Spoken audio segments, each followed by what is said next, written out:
Bonjour à tous, suite à la visioconférence de ce matin, je reprends l'exercice 4. On considère la fonction g telle que g de x égale 0,5 fois x. Si je fais le lien avec l'exercice 1, ici le procédé de calcul c'est je prends un nombre, je choisis un nombre et je le multiplie par 0,5. Procédé de calcul tout simple. Donc quand j'aurai ce tableau à compléter, quand je vais choisir mon nombre x, pour passer juste en dessous, je n'aurai qu'à multiplier par 0,5. Donc première question, compléter le tableau de valeurs suivant. Le vocabulaire tableau de valeurs est à retenir. Tableau de valeurs, c'est ce type de tableau. Donc où on vous impose des valeurs pour x, ou alors où vous allez les choisir arbitrairement, selon les exercices. Donc ce tableau est aussi un tableau de proportionnalité, puisque la fonction qui est proposée est une fonction linéaire. Je vous rappelle, donc on va pouvoir passer de la première à la deuxième ligne en multipliant toujours par le même nombre, 0,5, je vous rappelle, coefficient qui est devant x. Donc multiplié par 0,5, ça revient à diviser par 2. Donc moins 4 divisé par 2, ça fait moins 2. Moins 2 divisé par 2, ça fait moins 1. 0 divisé par 2, ça fait 0. Là, j'ai cherché à chaque fois les images. Moins 4 a pour image moins 2, moins 2 a pour image moins 1, 0 a pour image 0. Là, je vais chercher l'antécédent de 0,5. Bien comme pour passer de la première à la deuxième, j'ai divisé par 2. Pour passer de la deuxième à la première, je vais cette fois-ci multiplier par 2. 2 fois 0,5, ça fait 1. 2 fois 1, 2. J'ai complété rapidement mon tableau. Donc ensuite, on va placer des points dans un repère un petit peu plus loin, mais avant, on me demande de compléter. Là, je vais avoir l'abscisse des différents points, et là, je vais avoir les ordonnées. Donc pour le point A, l'abscisse c'est moins 4, x vaut moins 4, et son image g de x, c'est-à-dire son ordonnée, vaut moins 2.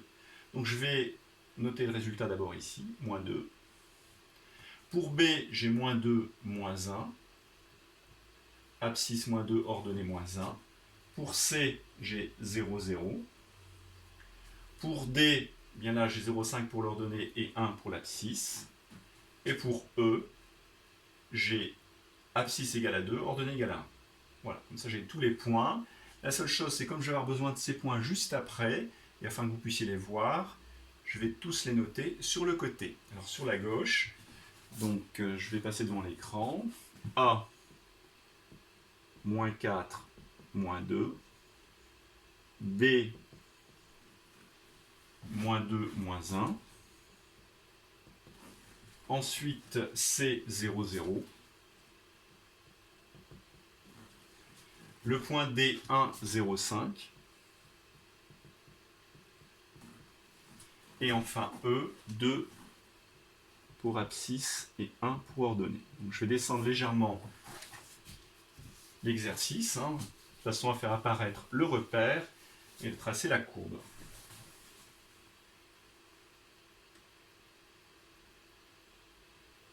Voilà.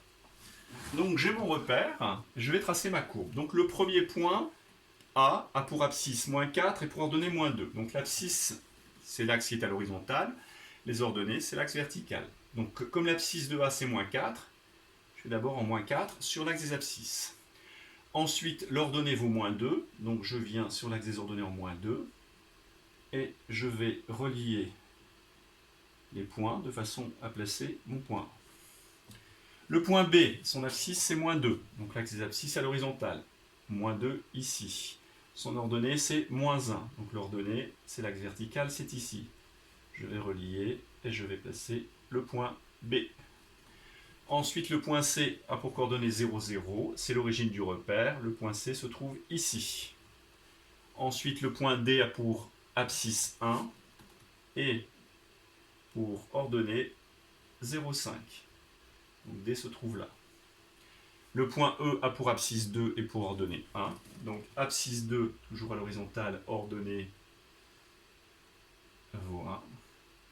Donc le point E est ici. Pour vérifier si je ne me suis pas trompé, c'est le but, eh bien, on sait que la courbe représentative d'une fonction linéaire est une droite passant par l'origine du repère.